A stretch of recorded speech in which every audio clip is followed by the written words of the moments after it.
In this video, we'll show you how to create and schedule a pulse survey in WeThrive.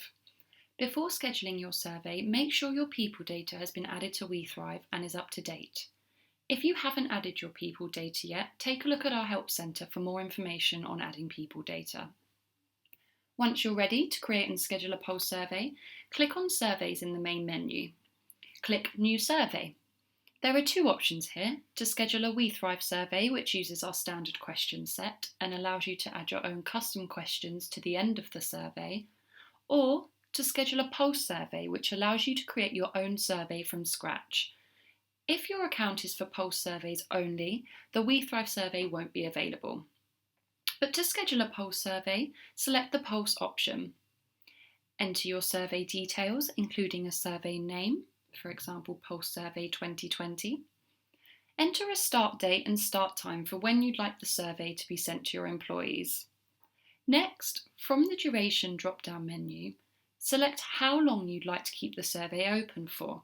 Either 1, 2 or 3 weeks is standard. You can always extend the survey or close it early if you need to. Next, choose whether to keep your survey responses anonymous or not. When you run a pulse survey, you can export the results into a spreadsheet where you'll have access to each individual employee's set of results row by row.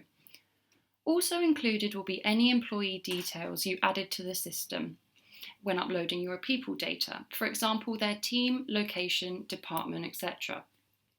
If you choose to keep responses anonymous by ticking the box, when you export the results, you'll only be able to see an individual's details, such as their team name, if there are more than 4 responses from that particular group.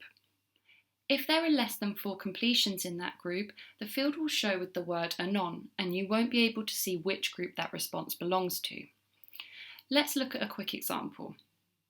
Here, we have 3 people in a sales team, 3 in an accounts team, and 4 in a finance team.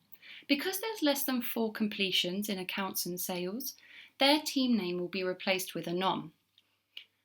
However, the whole group is based in the same location, and as there are more than 4 people in this location, this appears for all participants.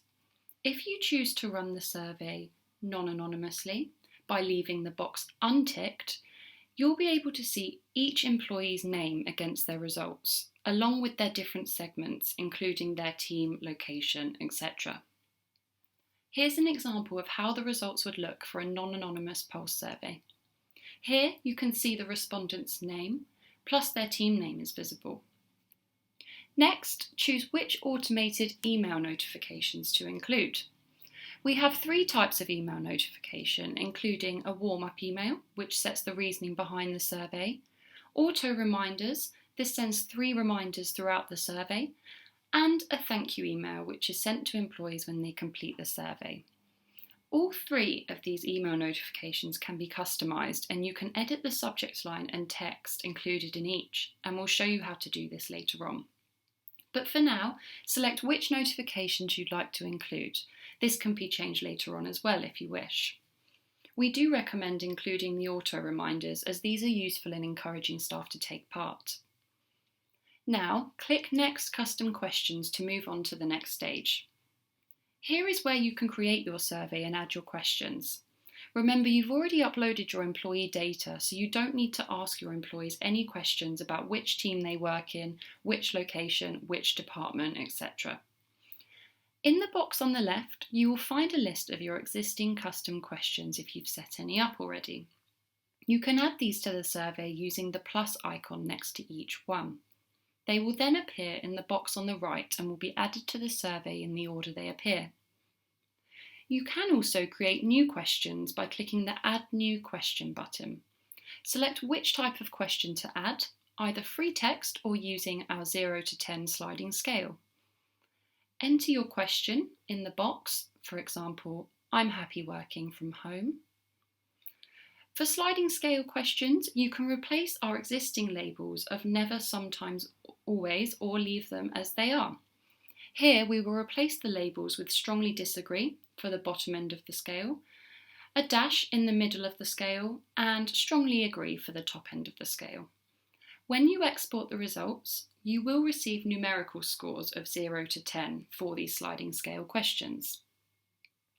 Once you have entered your new question details, click Add Custom Question. Your question will then appear on the box on the right-hand side under Selected Custom Questions. If you need to remove this from the survey, you can always click on the minus sign so it's no longer included. You can edit your library of available custom questions anytime by clicking on the Custom Questions tab under Surveys. Next on this page, you must enter a title or some intro text to appear at the beginning of your survey. Enter your text in the Custom Question section title.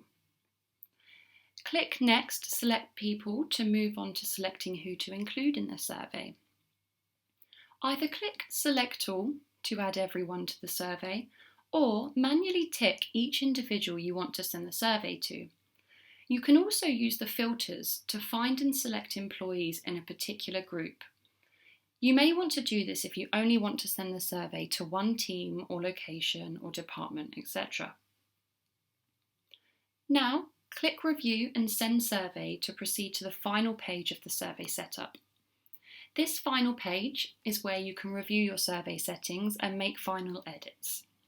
First thing to do is check your start date, start time and end date are correct. Then check which email notifications are ticked. You can customize each template by clicking on the blue Customize link under each email. The survey email cannot be unticked because this is the email sent to employees with their individual survey link, but you can still edit the subject line and text surrounding the link. If you choose to include a warm-up email and customize the template, you can choose when to send the warm-up email and what time. Once you've edited the template, click Update and then click the grey Done button to get back to the settings page. To check the email template has been updated correctly before sending it out to your staff, you can click the blue Send Test email link to send a test to yourself. You can also check the questions you've added to the survey by clicking the View/Edit button. This will take you back to the Custom Questions page where you can make any changes and then come back to this settings page. Lastly, double check who you have selected to send the survey to and untick anyone you don't wish to include. For example, you may have some staff on long-term absence or maternity leave that you don't wish to send the survey to as the questions may not be relevant. When you're happy with your survey and the settings you've applied, hit the Send Survey button. Remember, this won't send the survey straight away, but will schedule your survey for your chosen date and time. Once your survey closes, you'll be able to export the results from the status page of your survey using the orange Export Responses button.